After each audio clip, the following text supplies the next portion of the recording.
Welcome to the channel guide pharma line. आज के इस वीडियो में हम बात करने वाले हैं डी फार्मा सेकेंड ईयर के subject pharmacy law and ethics का जो कल आपका एग्ज़ाम कंप्लीट हुआ है उसके बारे में। अपनी लास्ट की वीडियो में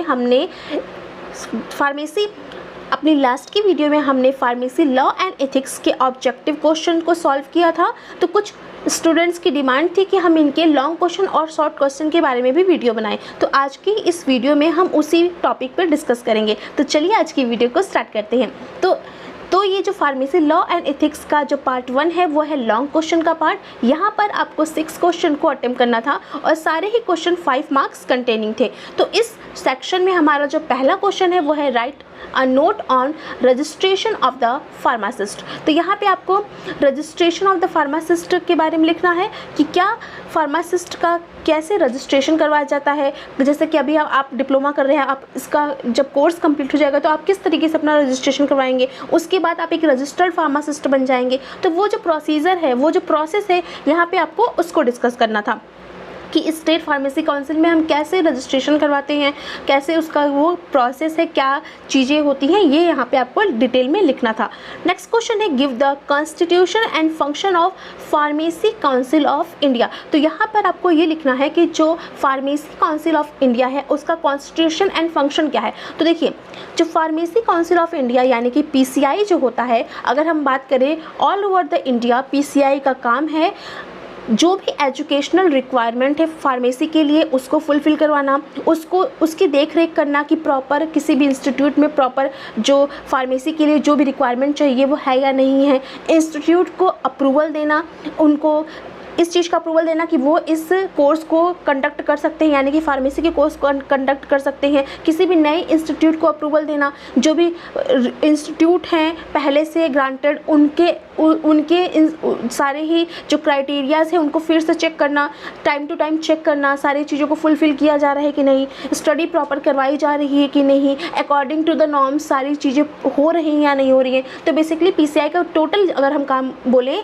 तो ये एजुकेशन सिस्टम के पे इसका मेन फोकस होता है और किसी भी न्यू कॉलेज को अप्रूवल देना, इस तरीके का इसका काम होता है। और जैसे कि आपने अभी आपका जो सिलेबस चल रहा है, हम बोलते हैं ना कि PCI ग्रांटेड सिलेबस है, मतलब PCI के अकॉर्डिंग सिलेबस है। तो आपके सिलेबस को भी डिज़ाइन करने का काम PCI करता है क्योंकि ये टोटली एजुकेशन सिस्टम से रिलेटेड है। तो यहाँ पे आपको इसको लिखना था। नेक्स्ट क्वेश्चन है discuss various power of drug inspector as per drug and cosmetic act 1940। तो यहाँ पे आपको ये लिखना है कि जो ड्रग इंस्पेक्टर्स होते हैं उनकी क्या पावर है according to the drug and cosmetics act. देखिए, ड्रग इंस्पेक्टर क्या होते हैं? ड्रग इंस्पेक्टर ऐसे पर्सन्स होते हैं जिनका मेन फोकस होता है ड्रग पे। अब ये जो ड्रग होती है, जहाँ जहाँ पर भी ये ड्रग यूज़ की जा रही होगी, जैसे कि कोई भी स्टोर है, मेडिकल स्टोर है, वहाँ पर कोई भी हॉस्पिटल, जहाँ पर भी मतलब जहाँ पर भी इन ड्रगों की सेल की जा रही होगी, मैन्युफैक्चरिंग की जा रही होगी,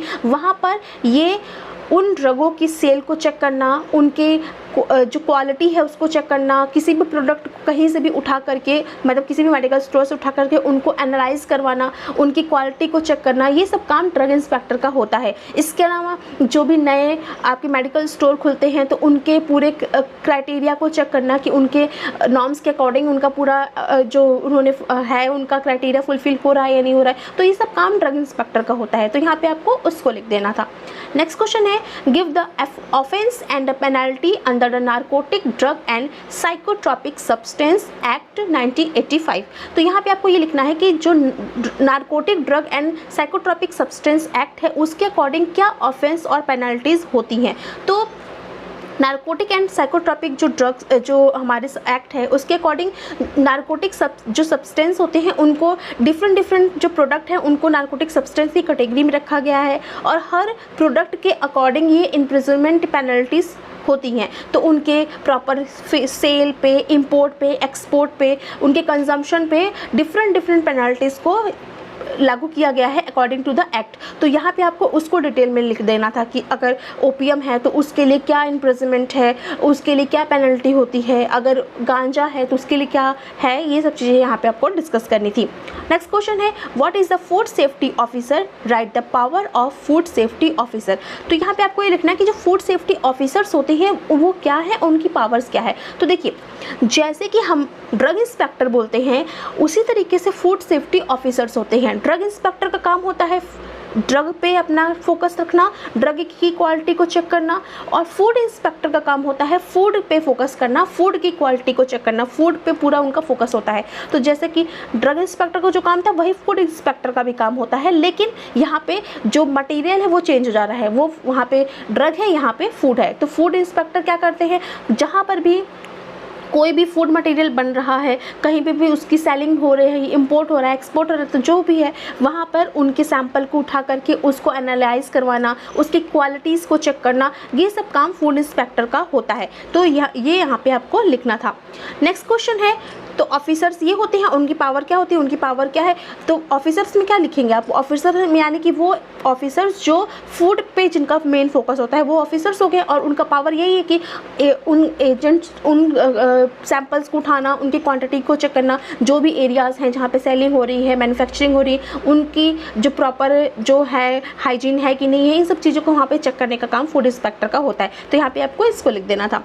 नेक्स्ट क्वेश्चन है describe the ethics for pharmacist in relation to his job during this service. तो यहाँ पे आपको ये लिखना है कि अगर कोई फार्मासिस्ट है तो according to the their job उसके क्या एथिक्स होते हैं। तो देखिए अगर हम बात करें कोई भी फार्मासिस्ट है जो कि किसी भी मेडिकल स्टोर पे बैठा हुआ है या फिर कोई भी हॉस्पिटल में है, तो अकॉर्डिंग टू द एथिक्स उसको क्या करना चाहिए कि उसको फेथफुल होना चाहिए, उसको ट्रस्टेबल होना चाहिए, ट्रुथफुल होना चाहिए, जो भी पेशेंट आ रहे हैं उनके लिए उनको गाइड करना चाहिए अच्छे से, उनके लिए एक अच्छी मेडिसिन सेलेक्ट करना चाहिए, उनके अकॉर्डिंग मेडिसिन को सेलेक्ट करना चाहिए। तो ये सब काम फार्मासिस्ट का होता है। क्या है कि according to their job work उनको अपने जॉब के लिए ट्रांसपेरेंट होना चाहिए और हमेशा पेशेंट के हित में काम करना चाहिए, ये होता है उनका एथिक्स। तो यहाँ पे आपको उसको डिटेल में लिख देना था। नेक्स्ट क्वेश्चन है what is hospital waste, give the method of disposal of hospital waste. तो यहाँ पे ये लिखना है कि हॉस्पिटल वेस्ट क्या होते हैं और उनका डिस्पोजल का मेथड क्या है। तो देखिए किसी भी हॉस्पिटल में जो भी वेस्टेज निकलते हैं जैसे कि बॉटल्स है, सिरिंज है, निडल्स हैं, ब्लड सैंपल्स हैं, सेरा है, वैक्सीन्स की बॉटल्स हैं, इसके अलावा जो भी एम्प्यूल्स हैं, ये सब जितने भी हैं ये सभी हमारे हॉस्पिटल वेस्ट होते हैं। तो यहाँ पे हॉस्पिटल वेस्ट में इसको आपको लिखना था। और मेथड की अगर हम बात करें तो मेथड में क्या है, इंसर्शन करना, माइक्रोवेविंग करना, ऑटोक्लेव करना, इनर्टाइजेशन करना। तो ये जितने भी प्रोसेस है जिसके थ्रू हम उस वेस्ट को मैनेज करने का काम कर रहे हैं, उस वेस्ट को कंट्रोल कर रहे हैं, उस वेस्ट को फिनिश कर रहे हैं, वो प्रोसेस को यहाँ पे आपको लिखना था कि हम कैसे उसको डिस्पोज कर रहे हैं, किस तरीके से हम उसको डिस्पोज कर रहे हैं, ऑटोक्लेविंग करके कर रहे हैं, इंसर्शन से कर रहे हैं, किस तरीके से कर रहे हैं। यहाँ पे आपको उसको लिख के एक एक लाइन में मतलब हेडिंग डाल के उनको 4-4 लाइन में उसके बारे में एक्सप्लेन कर देना था। अब हम बात कर लेते हैं अपने नेक्स्ट पार्ट के बारे में। तो जो हमारा नेक्स्ट पार्ट है वो पार्ट बी है, जहाँ पे हमें शॉर्ट क्वेश्चन को अटेम्प्ट करना था और यहाँ इस सेक्शन में हमें टोटल 10 क्वेश्चन करने थे, ईच क्वेश्चन 3 मार्क्स कंटेनिंग था। तो यहाँ पे जो हमारा पहला क्वेश्चन है वो है give the recommendation of drug inquiry committee. तो यहाँ पे ड्रग इंक्वायरी कमेटी की क्या रिकमेंडेशन है, यहाँ पे आपको उसको लिखना था। जैसे कि कोई भी ड्रग इंक्वायरी कमेटी क्या करती है, इंपोर्ट एक्सपोर्ट करने का, किसी भी स्टैंडर्ड ड्रग का, किसी भी स्प्यूरियस ड्रग का, जो total overall manufacturing import export है, इनको चेक करने का काम करती है। तो यहाँ आपको उसको लिख देना था। नेक्स्ट क्वेश्चन है what are the duties of PCI inspector. तो यहाँ पे पीसीआई इंस्पेक्टर की क्या ड्यूटीज़ है, पीसीआई इंस्पेक्टर की क्या ड्यूटीज़ हो सकती हैं। अगर कोई भी पीसीआई इंस्पेक्टर है तो उसका मेन काम क्या है, जो भी क्राइटेरियाज़ हैं, जो भी जिस चीज़ के लिए इंस्पेक्शन करवाना है उस चीज़ को प्रॉपरली चेक करना। जैसे कि अगर मान लीजिए कोई भी इंस्टीट्यूट में वो आ रहा है, उसके अप्रूवल के लिए अगर वो आ रहा है तो वो सभी नॉर्म्स जो हैं, जितनी भी रिक्वायरमेंट्स है उसको देखना कि क्या ये इंस्टीट्यूट उस चीज़ को फुलफ़िल कर रहा है या नहीं कर रहा है। स्टडी की बात करें तो प्रॉपर स्टडी हो रही है कि नहीं हो रही है, टोटल नंबर ऑफ़ जो टीचर्स रिक्वायर्ड हैं वो प्रॉपर है या नहीं है, स्टूडेंट आ रहे हैं कि नहीं, अटेंडेंस प्रॉपर है कि नहीं, और उसके बाद जो उनके वहाँ पे प्रैक्टिकल परफॉर्म हो रहे हैं कि नहीं हो रहे, ये सब चीज़ों का देखना PCI इंस्पेक्टर का काम होता है।